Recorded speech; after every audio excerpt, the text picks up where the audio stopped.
a Sivir. We saw Guma pull out as well. And this time it is going to be Deft trying to bring it in here.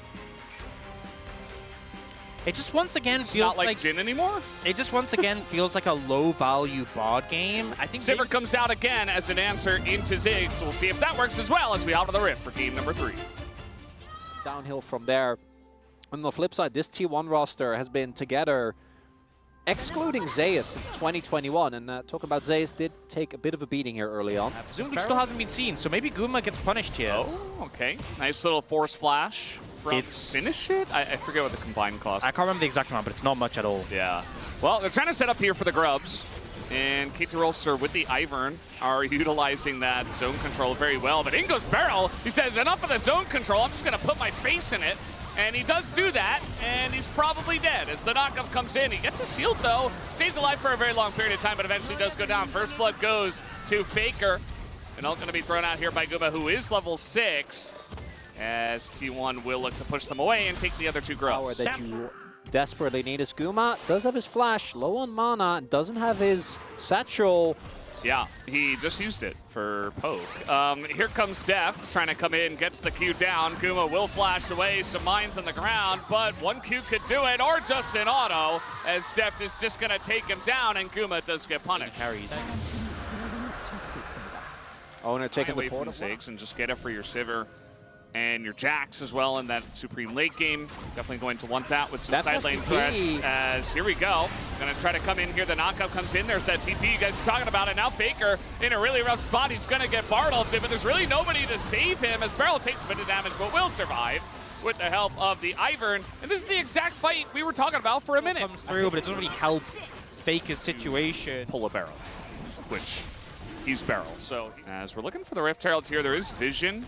Bunch of pings coming in, and especially with the Hex Gates, potential for KT to try to come over and contest it, but it doesn't look like they will. I don't. So now, you know, Payfair can perhaps go down and break the freeze, but he's missing out. Looks like they knew he was in the brush as they had this ward here. This is going to force the flash out of BDD. It's a bit of a downtime. A catch. That Bard. There's the Bard. There is the setup. And that's really what this Bard is for. It's going to get another flash. Guma will sit here, try to clear the waves and pressure that one. Meanwhile, Faker's on the bottom side, has a nice angle for a wall if a fight does break out. Really trying to push in the Rift Heralds. Looks like it will get a charge, but they're not going to take that down just yet. They don't start the Drake at the same time as the charge, as Faker just going to say, well, they're all in mid, so I'm just going to take this bot turret. Just waiting for the engage from the side of T1. There it is. They're going to throw it straight into Pyoching. They know he doesn't have it, but he has actually a stopwatch, and he will be going down. That's a kill already on the Deft as Zeus just got in and murdered him, as that is 3 to the side of T1, and they will take it down. T1 starting up Nash, and I don't think there's anything that KT can do against this. And now the Dragon, and now all the turrets. It really was kind of on a knife's edge in this one. T1 were ahead, and they were getting little advantages, but then really, that was kind of a back-breaking fight. Need the pressure. 15 seconds on the Baron. So basically 1 wave to try and crash in and get this, and they'll use the wall to do so. The ult's going to be thrown towards Leona. Beryl just says, okay, I'm going in, and he's dead. Now we're going to have people trying to get close, and that's the issue with the Sivir. He's able to stop some, but he has to get so close to the fire. And T1 so far ahead at this point, and now with both Deft and Beryl gone, looks like T1 are looking to take an even bigger chunk out of this game 3. Not a lot to be done here. Zeus just able to hook shot with impunity. I say that. Got the ultimate. I mean, he's just going to use it here on the Jax. He's just frontlining. Even if he went down, this is a good trade. And he's still alive, still getting hook shots in, still getting stunts down. And T1 just biting off even more. Now, they're not going to get the inhibitor turret, which they probably should have gotten instead, but at least they got a couple of kills, I guess. You forget the Merc Tread. Oh, have to mention it.